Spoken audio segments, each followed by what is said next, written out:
우리가 무언가를 할 때에 목표를 설정하는 것은 굉장히 중요하죠. 저희가 신학대학원에 이제 들어가면은 기숙사를 이제 저희는 다 의무로 써야 되거든요. 4인 1실을 줍니다. 그래서 이제 거기서 살면서 이제 뭐를 하냐면요. 이제 3월에 개강을 하면은 1월 달에는 헬라어를 배우고 2월 달에는 히브리어를 이렇게 배웁니다. 그래서 이제 그거를 공부를 하면서 이제 성경에 나오는 걸 어떻게 원어로 해석하고 하는 것들을 이제 배우는데요. 이제 뭐 히브리어가 더 잘 맞느냐, 헬라어가 잘 맞느냐 그거 가지고 막 히브리파다, 나는 헬라파다 뭐 이렇게 이제 하곤 하는데 저는 헬라파였습니다. 네, 지금은 이제 저희 학교가 조금 나아진 것 같은데요. 그때는 헬라어를 가르칠 수 있는 교수님이 많지 않으셨어요. 뭐 반이 뭐 6반, 7반 이렇게 있으면은 그만큼 교수님이 있어야 헬라어를 가르칠 텐데 저는 4반이었거든요. 근데 1반, 2반 뭐 한 3반 정도까지는 헬라어를 잘 가르칠 수 있는 교수님이 오셔가지고 가르치셨는데 저희 반에 이제 들어오시는 교수님은 이제 헬라어를 할 줄 모르시는데 단지 신약학 교수라는 이유로 끌려와가지고 저희에게 헬라어를 가르치셔야 됐던 불쌍한 교수님이셨던 거예요. 그러니까는 이제 막 가르치셔야 되는데 이제 모르시니까 막 벼락치기로 공부를 해 오셔가지고 저희를 가르치시는, 그러니까 이제 맹인이 맹인을 인도하는 상황이 된 거죠. 그래가지고 이제 막 처음에는 이제 강의하시면서 이거 하시면서 이거 맞죠? 이렇게 하시더니 나중에는 맞죠? 이러면서 저희한테 도리어 물어보시는. 왜냐하면은 또 그 학부 때 그 신학을 하신 분들 같은 경우에 헬라어를 조금 해서 오시는 분들이 있으시거든요. 그분들한테 도리어 물어보고 이렇게 하는 그런 일까지 이제 막 생기고 그랬습니다. 그러니까는 이제 매번 이제 강의가 끝나고 나면은 쪽지 시험을 치고 그거를 이제 점수를 모아가지고 이제 합격 불합격을 나누고요. 떨어지면 또 재수강 해야 되거든요. 그러면은 이제 또 몰아가지고 딱 이것만 가르쳐 줄 때 그때도 떨어졌는데 재수강하면 더 잘할 가능성이 높겠습니까? 못할 가능성이 높겠습니까? 못할 가능성이 높겠죠. 더 힘들겠죠. 그랬는데 이제 저희 같은 방 룸메이트였던 전도사님이 이제 초반에 한번 시험을 막 이렇게 죽순 거예요. 잘 못 치신 거예요. 그래가지고 막 낙심하셔가지고 나 재수강 해야 되나 막 이렇게 하셨던 거예요. 그런데 이제 제가 이제 조건을 계산을 해보니까 그 통과하는 기준이 있잖아요. 그 기준에 맞춰 보니까 그렇게까지 뭐 망한 거는 아니더라고요. 그래서 이번 시험은 다음 쪽지 시험 몇 번 잘 보면은 그것도 막 아주 잘 볼 필요도 없고 뭐 정확하게 숫자가 기억이 남지 않지만 뭐 예를 들어서 10점 만점에 한 7점 몇 번 맞고 나머지 6점만 맞아도 통과할 수 있어요 형, 이렇게 하면서 이제 같이 갔거든요.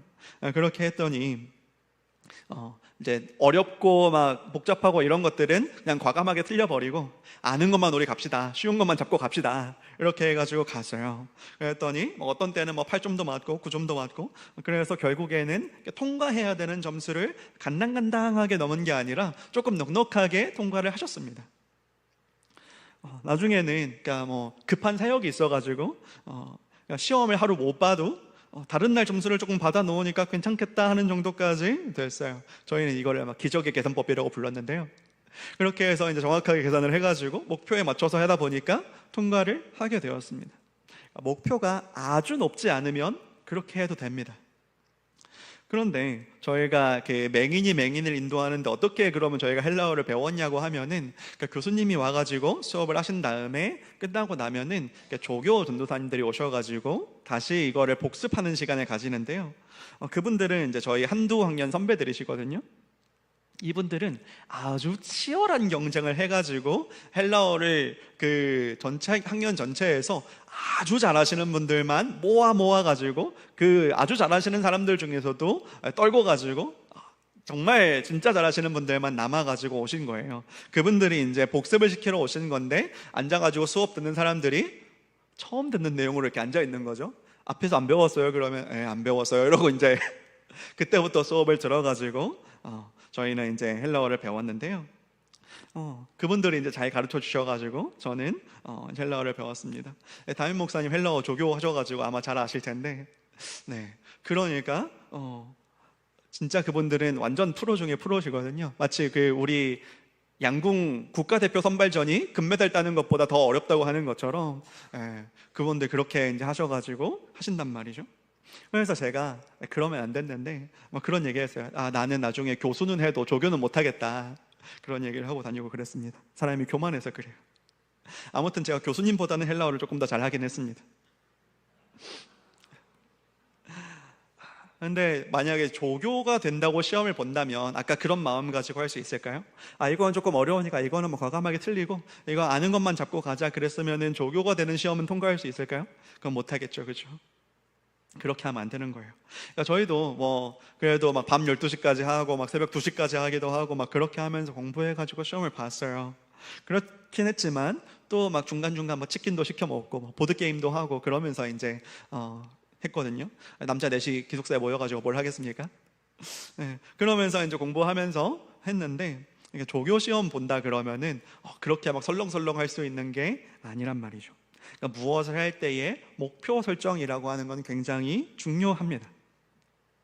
우리의 삶에도 종착지가 있겠죠. 종착지가 있습니다. 그리고 평가가 있을 것입니다. 여러분은 천국에 몇 등으로 들어가고 싶으십니까? 천국에 분명히 상급이 있다라고 이야기하고 있습니다. 운동장을 달리는 사람들마다 상을 받는 것이 아니고 그 중에 면류관을 쓰는 사람은 정해져 있기 때문에 달리라고, 열심히 달리라고 이야기합니다. 그죠?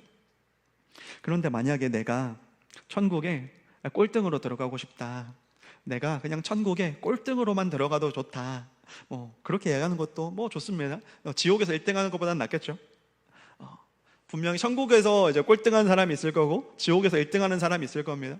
그러면 지옥에서 1등하는 사람 어떻습니까? 그 사람 거의 천국 갈 뻔했던 사람, 착하게 살았고 누가 봐도 착하게 살았고 교회도 다녔고 예배도 드렸고 그랬는데 거의 천국 갈 뻔했는데 믿음이 없어가지고 지옥에서 나 거의 천국 갈 뻔했는데, 그렇게 하는 사람보다는 천국에서 꼴등한 사람이 낫겠죠. 이런 사람이 어떻게 천국에 들어가지 하는 사람이 있을 겁니다. 그죠? 십자가 옆에 있던 강도처럼요. 그러면은 천국에 꼴등으로 들어가는 것이 목표라면은 오후 예배까지는 안 나오셔도 됩니다. 주일 예배 몇 번 빠지셔도 될 겁니다. 술, 담배 하셔도 됩니다. 그래도 천국에 꼴등으로 들어가는 데는 지장은 없습니다. 물론 거기를 목표로 하다가 보면은 우리가 목표에 조금 못 미치는 경우에 이제 그러다가 지옥에서 1등하는 경우가 생기기 때문에 그렇게 하시면 안 되고 조금 더 목표를 조금 높게 해보시는 것이 좋을 것이라고 생각합니다. 그러면은 십자가 옆에 있는 강도 기억나십니까? 그 사람 사형 선고 받았던 사람입니다. 그죠? 그리고 웬만한 사람은 십자가형을 시켜주지도 않습니다. 웬만한 범죄로는 십자가형을 당할 수도 없습니다. 굉장한 행정력 낭비거든요. 그러니까 아주 극악무도한 범죄를 저질렀던 사람입니다. 그냥 강도는 아니에요. 그런데 그 사람이 십자가형을 받을 만큼 극악무도한 이 범죄자가 예수를 만난 다음에 변화되어서 어떤 선한 일을 했습니까? 네, 정답입니다. 아무것도 안 했습니다. 네, 그래서 말씀 안 하신 거죠? 네, 있습니다. 네, 그래서 그 사람이 어떤 선한 일도 한 것이 없는데 천국에 갔습니다. 그죠? 그러니까 그 정도가 목표라 그러면은 조금 대충 살아도 됩니다. 그런데 천국에 상급이 있다라고 이야기하고 있습니다.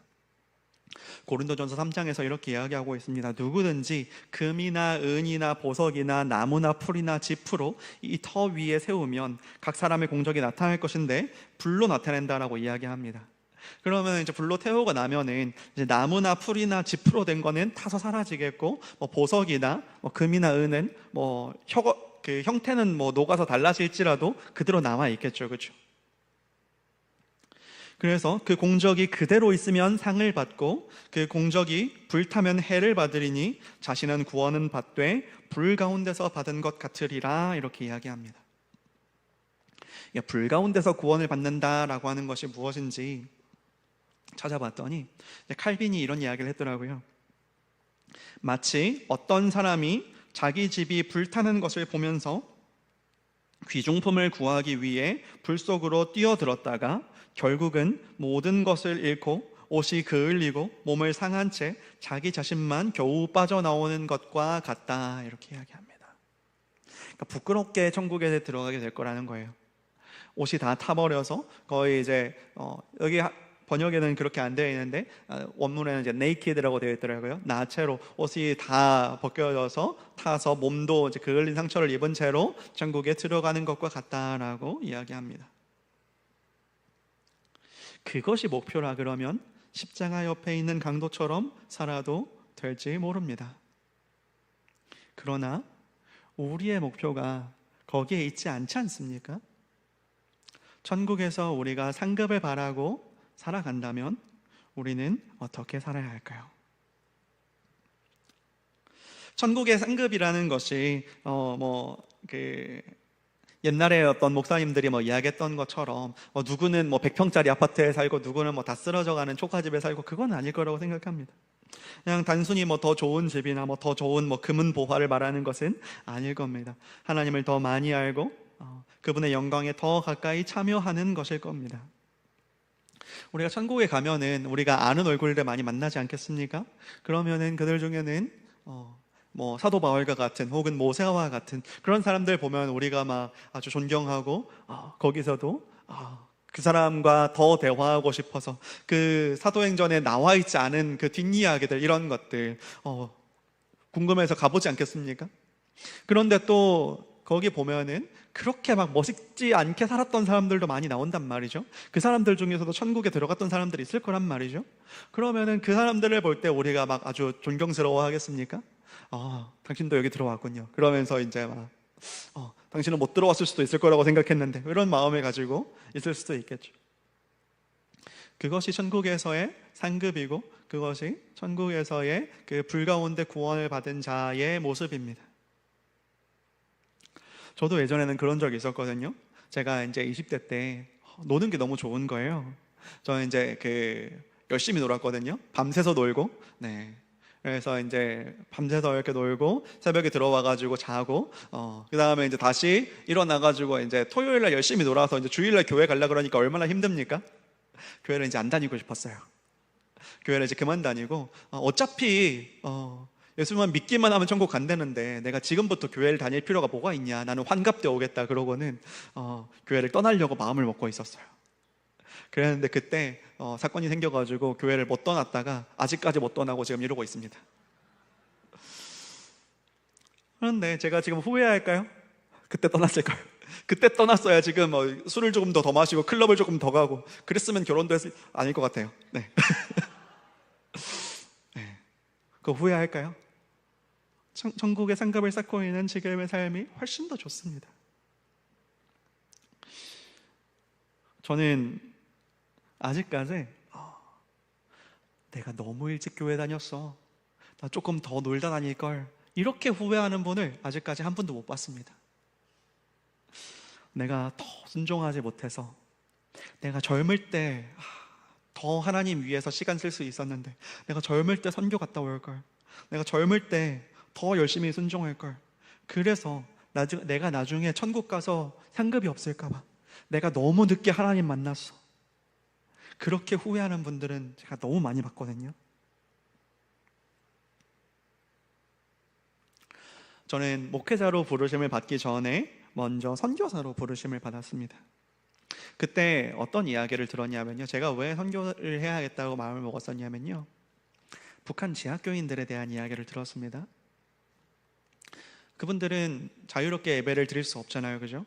자유롭게 예배를 드릴 수 없고 성경책도 다 가지고 있는 게 아니라 이렇게 쪽으로 이렇게 가지고 있는 데들도 많고, 이렇게 모여서 예배를 드린다거나 크게 찬양을 한다거나 통성기도를 한다거나 그렇게 할 수가 없고, 어디 굴 이런 데를 파고 들어가거나 아니면 이제 낚시하는 척하면서 배 타고 멀리 나가가지고 조용히 이렇게 예배 드리거나, 그러다가 이제 말씀을 이렇게 읽다가 막히는 부분이 있으면은 인터넷이 있기를 합니까? 목사님이 있기를 합니까?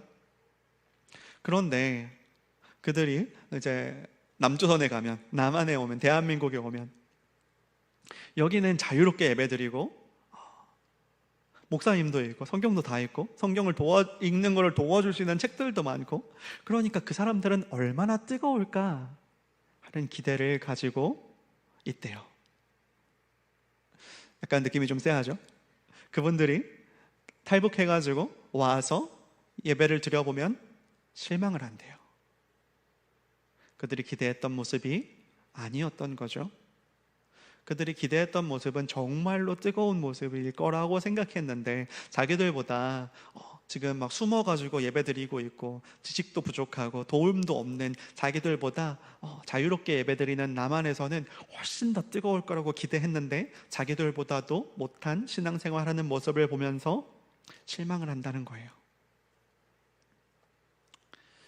우리가 처음 만나는 사람들 보면 이렇게 자기소개 이렇게 하잖아요. 내가 나이는 몇 살이고 어느 동네 살고 무슨 일을 하고 그런 것처럼 천국에 가면은 자기소개 하지 않을까요?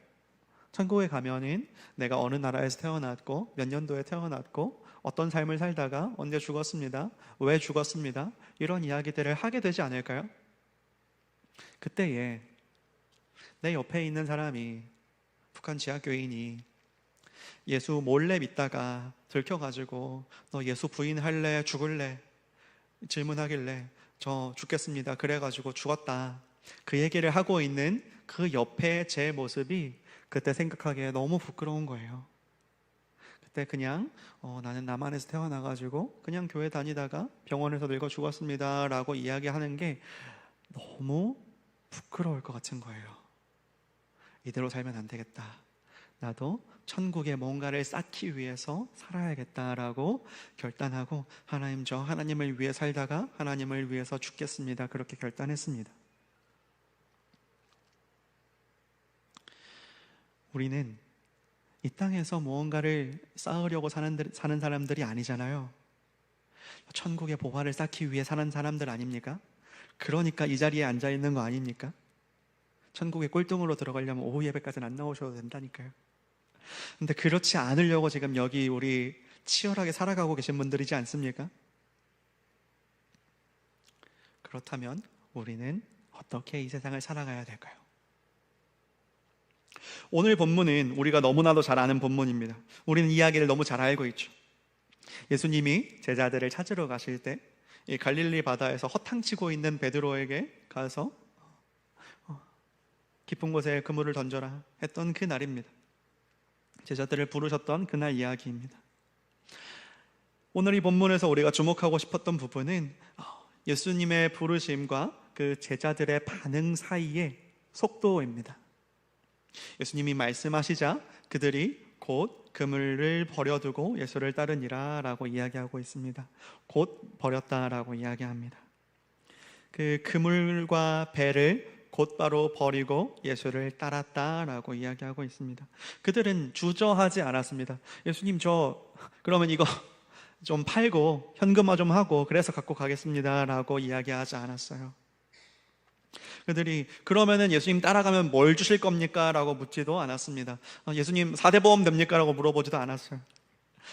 그리고 베드로가 지금 뭘 했습니까? 지금 물고기를 153마리를 잡았잖아요. 그물이 찢어지고 배가 가라앉을 것 같은 그 정도로 지금 물고기를 잡았잖아요.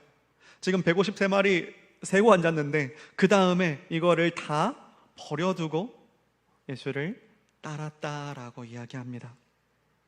그리고 그 옆에 있었던 야고보와 요한은 그들이 배와 아버지를 버려두고 예수를 따랐다라고 이야기합니다. 그들이 배를 버렸고 그물을 버렸고 아버지를 버렸고 예수를 따랐습니다. 언제요? 곧, 즉시 그렇게 했습니다. 예수님이 명령하셨을 때 나를 따르라, 내가 너를 사람을 낚는 어부가 되게 해주겠다 라고 말씀하셨을 때 그들이 즉시 예, 그렇게 하겠습니다 그러고 따랐습니다. 왜 그렇게 했습니까? 그들이 예수님을 알았기 때문입니다. 물론 예수님이 하나님이라는 것은 아직까지 몰랐을 수도 있어요. 그러나 예수님이 하나님의 어떤 선지자라고 생각했든지 어떤 그 하나님의 무언가라고 알고 있었기 때문에 그들은 예수님에게 즉시 순종했던 것입니다. 심지어는 제자들 어떤 사람은 주여, 내가 먼저 가서 내 아버지를 장사하게 허락하옵소서, 그 뒤에 따라가겠습니다 라고 이야기하는데도 예수님은 죽은 자들이 그 죽은 자들을 장사하게 하고 너는 나를 따르라 라고 이야기하십니다. 그때에 제자들이 그건 조금 안 되겠는데요 라고 했으면 어떨까요? 예수님, 그건 조금 너무 급한데요. 한 일주일만 주시면 제가 배 살 사람도 찾아보고 장례식도 좀 하고 그 다음에 물고기 잡은 것도 좀 내다 팔고 가족들이랑 마지막으로 저녁 식사도 좀 하고 그 다음에 따라가겠습니다 라고 했으면 어땠을까요? 다른 사람이 그 12사도들의 자리에 들어가지 않았을까요?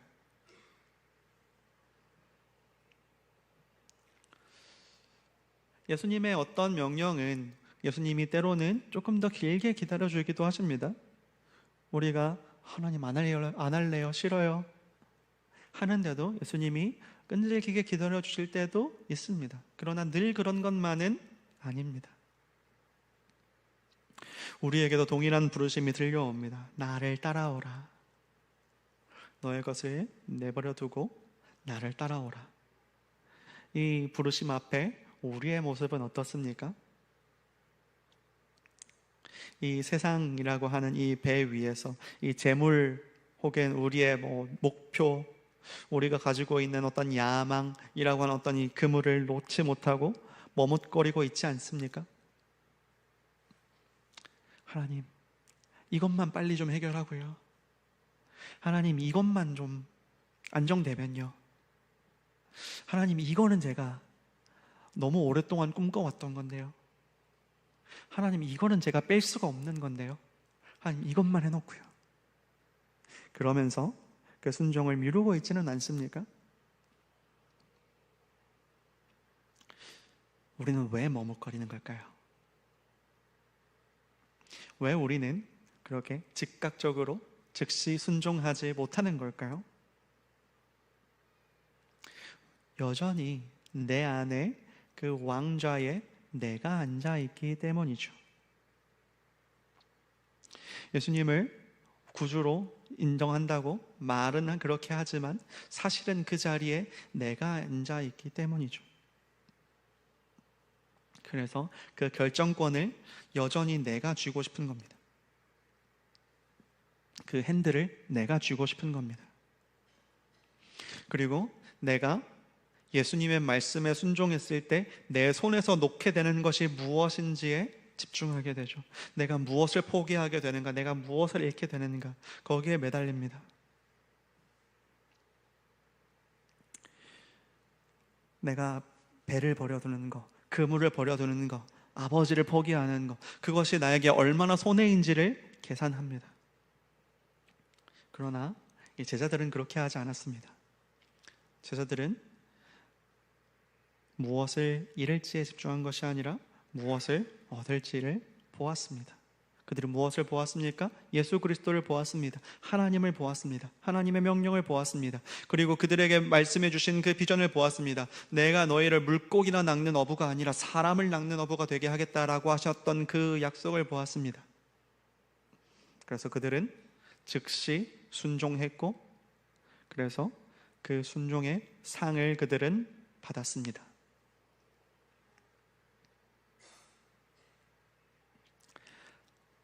마치 그래요. 우리가 주식을 한다고 생각해 봅시다. 지금 이거 낮은 상태에서 내일 모레 되면 뜬다고 합니다. 오늘 내일 뜰 수도 있다고 합니다. 오늘 뜰 수도 있습니다. 근데 그거 투자해서 이러면 어떡하지? 라고 망설였다가 집어넣지 않은 사람은 어떻게 됩니까? 그 올라가는 그래프만 보고 있는 거죠. 그러고 나서 그때 살 걸. 그랬던 거 우리 많지 않습니까? 그때 비트코인 얼마 한다 그랬을 때 그때 살 걸. 카카오에 뜰다 그랬을 때 그때 살 걸. 테슬라 뜬다 그랬을 때 그때 살 걸. 그런 거 많지 않습니까? 그때 다 했으면은 우리 여기다 건물 이렇게 한 10층짜리 지을 수 있었는데, 그죠?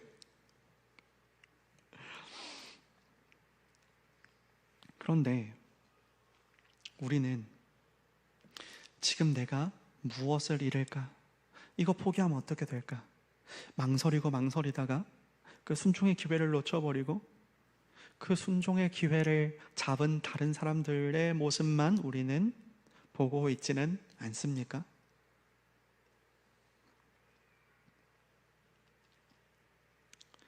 순종은 맹목적인 희생이 아닙니다. 하나님은 우리에게 희생하라고 말씀하지 않으십니다. 하나님 우리에게 좋은 것 주시는 하나님이십니다. 마치 그 아담의 갈비뼈를 뽑아가지고 하와를 만드시면서 아담이 그래서 그거 이런 거에 대해서 막 하나님 어떻게 내가 자는 동안에 내 갈비뼈 훔쳐가실 수 있습니까? 이렇게 따지는 거 보십니까? 내 뼈 중에 뼈요, 살 중에 살이다 하지 않습니까? 하나님 제 건 왜 안 뽑아가시는지 잘 모르겠어요. 제 것도 좀 뽑아가시지. 하나님은 우리에게 좋은 것을 주십니다. 그래서 그 순종이라고 하는 것은 가장 지혜로운 투자이고 가장 확실한 선택입니다. 누가 진정한 왕인지, 무엇이 영원한 가치인지, 무엇이 진짜인지를 볼 수 있는 눈이 있는 사람만이 할 수 있는 가장 합리적인 결단인 겁니다. 세상에서 가장 현명하면서 가장 이기적인 사람이 있다라고 한다면 그 사람은 예수 그리스도를 위해서 자신의 모든 것을 내어놓을 것입니다. 가장 이기적인 사람이라도 그가 충분히 똑똑하다면 그는 예수 그리스도의 명령에 즉시 순종하고 모든 것을 내어드리고 모든 것을 헌신할 겁니다. 왜요? 그것이 가장 큰 상급을 준다는 것을 알기 때문입니다. 그 사람이 착해서 그런 것도 아니고요, 그 사람이 헌신되어서 그런 것도 아니고요, 그냥 그 사람이 충분히 이기적이고 충분히 현명하다면 자신의 모든 것을 예수 그리스도 앞에 내어드릴 것입니다. 자신을 위해서라도요. 사랑하는 여러분, 오늘 예수님은 다시 한번 우리 각자에게 찾아와 말씀하실 겁니다. 나를 따라오라. 너의 것 내려놓고, 네가 손에 쥐고 있는 것 내려놓고 나를 따라오라. 2000년 전에 이 제자들에게만 했던 이야기가 아니라 오늘 우리에게도 말씀하고 계십니다.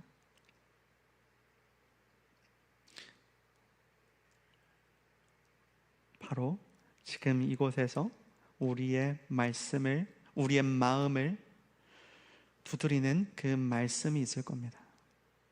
그 가운데 여러분은 어떻게 응답하시겠습니까? 여러분들에게 어떤 그물이 있습니까? 여러분들에게 어떤 배가 있습니까? 여러분들이 포기할 수 없다라고 쥐고 있는 것은 무엇입니까? 세상의 염려입니까? 재물의 유혹입니까? 인정입니까? 관계입니까? 여러분들이 하나님보다 더 의지하고 하나님의 말씀을 따르지 못하게 하는 내 손에 쥐고 있는 그것은 바로 무엇입니까? 오늘 예수님은 우리에게 그것을 버려두고 예수님을 따르라라고 명령하십니다. 주저하지 말고 머뭇거리지 말고 순종하라라고 이야기하고 계십니다.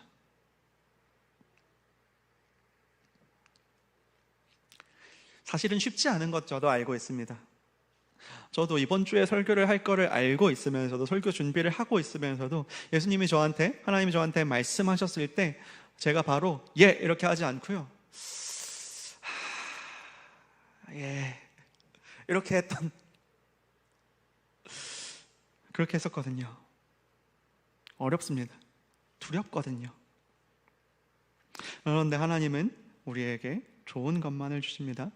그리고 하나님은 우리가 순종할 때 상 주시는 하나님이신 것을 우리가 기억해야 합니다.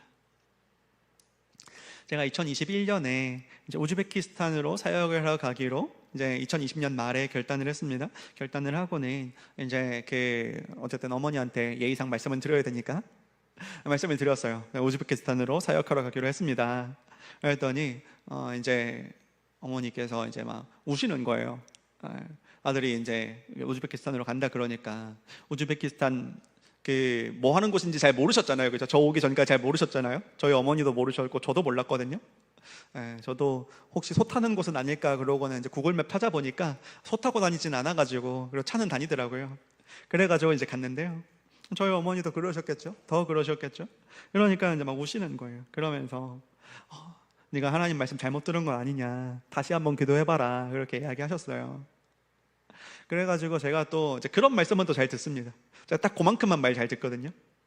그래가지고 다시 기도해봤습니다. 하나님 뜻 맞습니까? 이렇게 기도했더니 하나님께서 이제 그 말씀을 주시는데, 무슨 말씀을 주시냐면요, 예수께서 이르시되 내가 진실로 너희에게 이르노니 나와 복음을 위하여 집이나 형제나 자매나 어머니나 아버지나 자식이나 전토를 벌인 자는 현세에 있어 집과 형제와 자매와 어머니와 자식과 전토를 100배나 받되 박해를 겸하여 받고 내세의 영생을 받지 못할 자가 없느니라. 이 말씀을 생각나게 하시더라고요.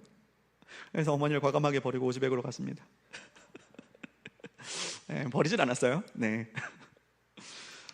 제가 이래서 어버이 주일날 설교하는 걸 좀 싫어합니다. 저희 교회에서 어버이 주일날 연합 예배에서 너무 행복합니다.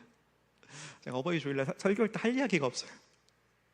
아무튼 이제 제가 그렇게 해서 하나님 말씀을 붙잡고 어머님 잘 갔다 오겠습니다. 그러고는 이제 우즈베키스탄으로 갔는데요. 정말로 거기서 물론 이제 어머니가 100명이 생기진 않았는데 그래도 저에게 어머니와 같은 분들이 많이 생겼습니다. 하나님께서 우리가 포기하는 거, 우리가 하나님 앞에 내어드리는 거, 하나님께서 결코 잊어버리지 아니하시고 갚아주십니다. 그리고 사실은 하나님께서 우리 손에서 무언가를 가져가고 싶어 하시는 분이 아닙니다. 하나님은 우리 손에서 무언가를 놓게 하는 것들은 대부분 우리가 쥐고 있으면 별로 안 좋은 것들을 넣으라고 하십니다. 그래서 우리가 그것을 내려놓을 때 거기서부터 자유함을 누리게 하시고요. 그리고 그 위에 더 큰 상을 더하여 주시는 분이십니다. 그러니 사랑하는 여러분, 어차피 순종할 거면 빨리 하십시오. 하나님은 기쁘게 순종하는 자를 기뻐하시고 기꺼이 순종하는 자를 기뻐하시며 빠르게 순종하는 자를 기뻐하십니다. 보니까 대부분 다 자녀를 키우고 계시는 분들, 키우신 분들이신 것 같은데 해보시면 아시잖아요. 자녀한테 뭐 심부름을 시킨다든지 아니면은 방청소 좀 하라고 시킨다든지 했을 때 바로 하는 게 예쁩니까? 아니면 이것만 좀 하고요 라는 게 예쁩니까? 그래가지고 한 2시간, 3시간 지나가지고 야! 이렇게 하면 그때 가가지고 하는 그런 아들, 그런 딸이 예쁩니까? 그러고 나서는 이제 하라는 대로 다 했잖아요. 왜 그러세요? 그러면은 화 납니까? 안 납니까? 그런데 우리는 왜 하나님한테 그러고 있습니까? 물론 두려울 수 있습니다. 저도 두렵습니다. 그 세상의 것들을 내려놓으면 모든 것들을 다 잃어버릴 것 같은 그런 불안감이 엄습할 수 있습니다. 그러나 기억하십시오. 우리가 그 그물을 버릴 때에 주님은 우리에게 사람을 낚는 그 영광스러운 일을 우리에게 맡겨주실 것입니다. 우리가 그 배에서 내릴 때에 주님은 우리를 그 당신의 위대한 구원의 역사에 동참시켜 주실 것입니다. 우리가 그 십자가 옆에 있는 강도와 같은 삶에 만족하지 않았으면 좋겠습니다. 우리가 그 천국의 꼴등으로 들어가는 삶 만족하지 않았으면 좋겠습니다. 우리가 천국에서 하나님 어떻게 하면 우리가 천국에서 하나님 우편에 앉을 수 있습니까? 라고 물어봤던 그 제자들처럼 어떻게 하면 우리가 하나님 나라에서 더 큰 상급을 위하여 더 큰 영광을 받을 수 있을까? 그것을 우리가 꿈꾸기 바랍니다. 천국의 그 소망을 가지고 있기 원합니다. 하나님, 내가 한 번 사는 인생 하나님께 모두 드리고 하나님, 천국에서 영광스러운 자 되고 싶습니다. 이 땅에서는 내가 영광스럽지 못하고 이 땅에서는 내가 자랑스럽지 못하는 모습일지라도 세상 사람들은 그렇게 볼지라도 그러나 하나님, 내가 하나님 나라에서는 가장 영광스러운 자리에 내가 앉고 싶습니다. 그 소망이 우리 안에 있었으면 좋겠습니다. 이 시간 우리가 하나님 앞에 우리의 모든 것을 내어드리기 원합니다. 하나님의 말씀에 주저함 없이, 두려움 없이, 머뭇거림 없이 즉시 순종할 수 있는 저와 여러분이 되기를 간절히 바랍니다.